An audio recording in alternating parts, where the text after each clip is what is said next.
this is a story about a hat. Yes.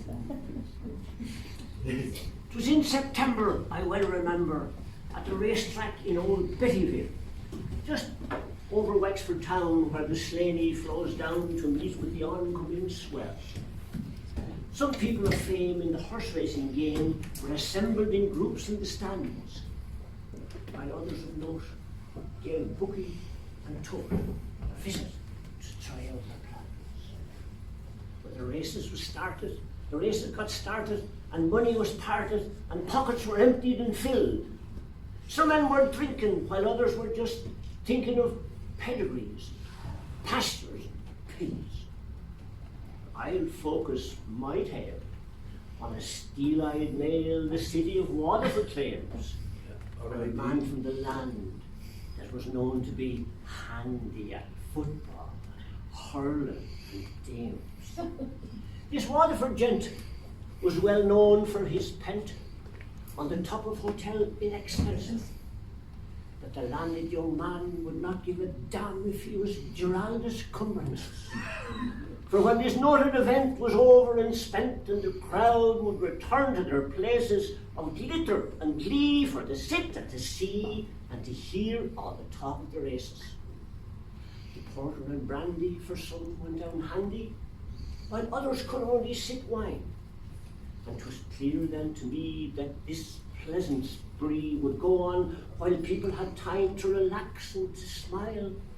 For in a short while the barmaid's bell would be tolled, and the crowd from the races, the tallest embraces, would soon be shoved out in the cold. But the man from the soil, who had laboured and toiled at his crops without good return, the yield was bad, and what patience he had was playing the game out of turn. He got up from his chair, he left the room in despair, and we all sensed another sensation. He saw a hat on the floor on his way to the door, and he could not resist the temptation. Now this hat I describe, it was fit for a bride. It was well designed and created. It was wide-brimmed and broad, even fit for a lord, and was handsomely decorated. Inside there was silk, as white as the milk from the cows of the big farmer's pasture.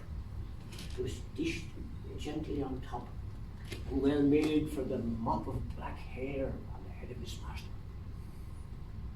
But a forward attack by the big cornerback, and the headlines were made for the night. For this hat, it was seen with its ribbon of green lift swiftly away and take flight.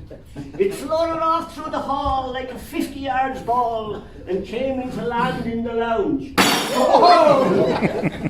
Bashed, beaten, and torn, never more to be worn by the man who had brought it to town. This race-going sage, he boiled over with rage, using words of the devil's invention, and with deafening yell rang the manager. He says, "This man, pay attention."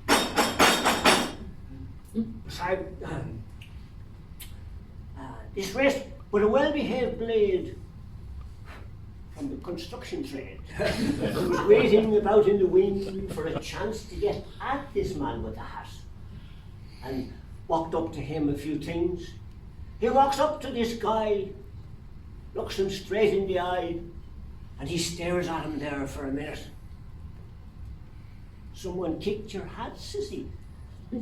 "Sure, there's no harm in that. But it's a pity your full head wasn't it?" In a cold prison cell this young farmer did dwell, the result of his altercation.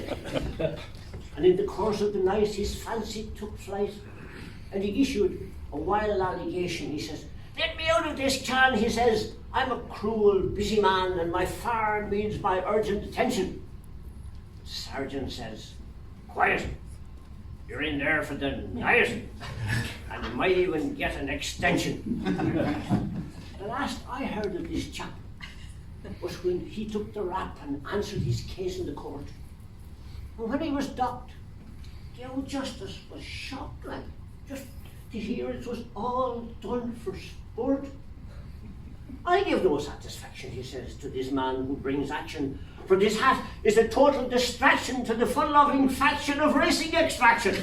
And I will not record this transaction. Case dismissed, he says.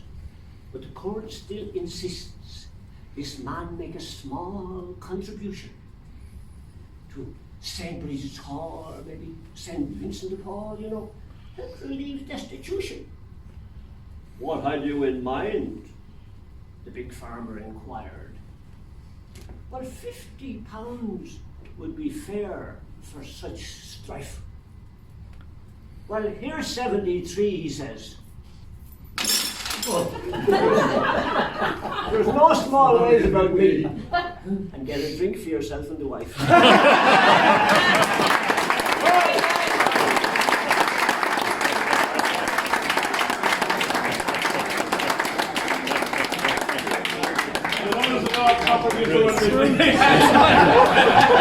Here's the reason. My props are now expanded. So you have your 73.